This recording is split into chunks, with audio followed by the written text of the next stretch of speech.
Good morning, class 4. Your third lecture of chapter 13 on your page number 98. Water. Water also plays an important role in change of weather. बेटा water भी एक बहुत important role play करता है कब weather के change में.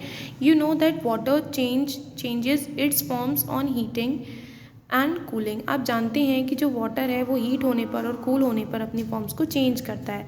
जैसे कि जब आप उसको हीट करते हो तो जो वाटर होता है वो वाटर वेपर में कन्वर्ट हो जाए और जो आइस होता है वो वाटर में कन्वर्ट होता है. वहीं पर जब आप उसको कूल करते हो तो जो वाटर वेपर होते हैं आपके वो वाटर में कन्वर्ट होते हैं और जो वाटर होता है वो आपका आइस में कन्वर्ट होता है.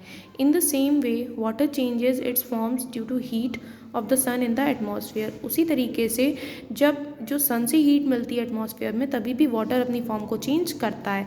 सिमिलरली उसी तरीके से जो वो हीटिंग पर शो करता है. The change in the form of water brings change in the weather. और इसीलिए जो वाटर में जो भी चेंज आते हैं उसी की वजह से वेदर में भी चेंजेस आते हैं. ठीक है. नेक्स्ट है evaporation. The change of water into water vapour on heating is called evaporation. मतलब जब जो वाटर से वाटर वेपर में जो चेंजेस होते हैं हीटिंग की वजह से उसी को हम लोग बोलते हैं evaporation. The sun heats the water present on the earth. बेटा जो सन है उससे क्या होता है कि अर्थ पर जो वाटर प्रेजेंट है उसको हीट करता है. द वाटर वेपर दस formed is absorbed by air. तो जो वाटर वेपर होते हैं जो वाटर वेपर फॉर्म होते हैं वो एयर के थ्रू एब्जॉर्ब किए जाते हैं. तो जितना भी वाटर वेपर का अमाउंट प्रेजेंट होता है एयर में उसी को हम लोग बोलते हैं ह्यूमिडिटी. जो वार्म एयर होती है उसमें ज़्यादा से ज़्यादा वाटर वेपर प्रेजेंट हो सकते हैं. We do not feel comfortable when humidity और इज़ मोर. और जब ह्यूमिडिटी बहुत ज़्यादा मीन्स नमी बहुत ज़्यादा होती है तब हम कंफर्टेबल फील नहीं करते हैं. Humidity reduces the evaporation of sweat from the skin. क्योंकि क्या होता है कि ह्यूमिडिटी की वजह से जो हमारी स्किन से स्वेट इवेपोरेट हो जाता है जिसकी वजह से हमें कूलिंग फील होती है वो इवेपोरेट होना कम हो जाता है. There are some factors that affect the rate of evaporation. कुछ ऐसे फैक्टर्स हैं जिनकी वजह से इवेपोरेशन पर इफेक्ट होता है. जैसे कि when your mother hangs wet clothes outside in the sun they dry up after some time. Why? The water in the clothes changes into water vapor due to evaporation and is absorbed by the air.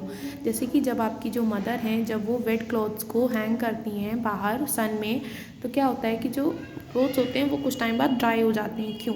क्योंकि जो उनमें water present होता है वो vapour में convert हो जाता है इवेपोरेशन की वजह से और जिससे एयर एब्जॉर्ब कर लेती है. अगर एयर ड्राई है तो जो रेट ऑफ इवेपोरेशन है वो इंक्रीज़ हो जाता है. मतलब जो वाटर से वाटर वेपर कन्वर्जन है वो जल्दी होने लगता है. ठीक है. और जो क्लोथ्स हैं वो जल्दी ड्राई हो जाते हैं. इसके अलावा अगर कोई विंडी डे है, विंडी डे मीन्स बहुत तेज़ हवा चल रही है, तभी भी जो क्लोथ्स हैं वो हमारे जल्दी ड्राई हो जाते हैं. However, clothes do not dry easily on a cloudy day as clouds partially block rays of the sun reaching the earth, lowering the temperature. Perform the following activities. बेटा देखिए जबकि अगर कोई क्लाउडी डे होता है तो उस टाइम पर जो क्लोथ्स होते हैं वो ईजिली ड्राई नहीं होते हैं क्योंकि जो क्लाउड्स होते हैं वो सन की जो रेज होती हैं उनको अर्थ तक पहुँचने से ब्लॉक कर देते हैं जिसकी वजह से टेम्परेचर डाउन होता है और वाटर प्रॉपरली वाटर वेपर में कन्वर्ट नहीं हो पाता है. ठीक है. का लेक्चर यहीं पर कंप्लीट होता है. अभी होमवर्क में बेटा ये दोनों एक्टिविटीज़ आप रीड करेंगे. ओके. Thank you class.